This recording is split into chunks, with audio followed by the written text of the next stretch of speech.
Assalamualaikum warahmatullahi wabarakatuh. Nama saya Muhammad Habibur Rahman Sembiring, ingin menjelaskan tentang alat ukur yang digunakan pada praktikum fisika. Yang pertama itu alat ukur jangka sorong. Jangka sorong adalah suatu alat ukur yang digunakan untuk mengetahui panjang, diameter luar, dan diameter dalam sebuah bentuk benda tertentu. Jangka sorong juga bisa digunakan untuk mengukur kedalaman lubang atau bangun ruang tertentu seperti tabung.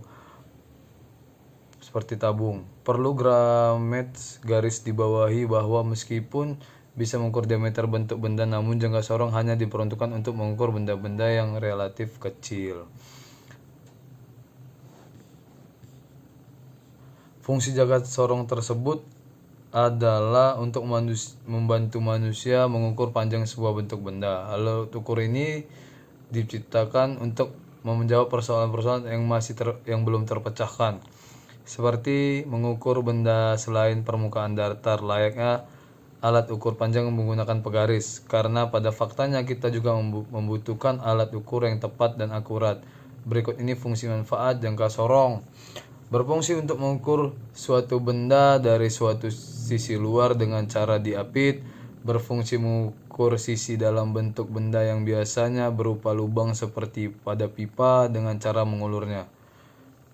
Berfungsi untuk mengukur kedalaman celah atau lubang suatu benda dengan cara menancapkan atau menusukkan bagian alat ukur.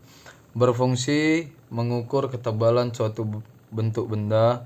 Berfungsi juga untuk mengukur diameter dalam bentuk benda menggunakan rahang tetap dan rahang geser atas. Berfungsi mengukur kedalaman suatu benda untuk benda menggunakan tangkai ukur bagian bawah, misalnya kedalaman lubang kecil atau perbedaan tinggi yang relatif kecil. Memiliki dua skala, yaitu skala utama dan skala Nonius.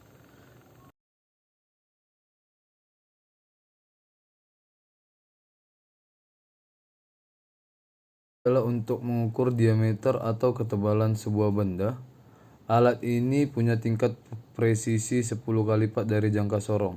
Oleh karena itu, mikrometerskop sangat akurat untuk menghitung benda dengan ukuran sangat-sangat kecil.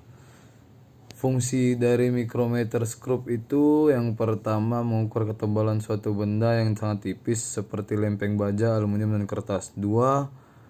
Mengukur diameter luas suatu benda yang kecil seperti kabel, kawat, dan lainnya. Yang ketiga, mengukur garis tengah lubang benda yang berukuran kecil. Dan 4. Mengukur kedalaman suatu lubang kecilnya, contohnya lubang pipa. Terima kasih.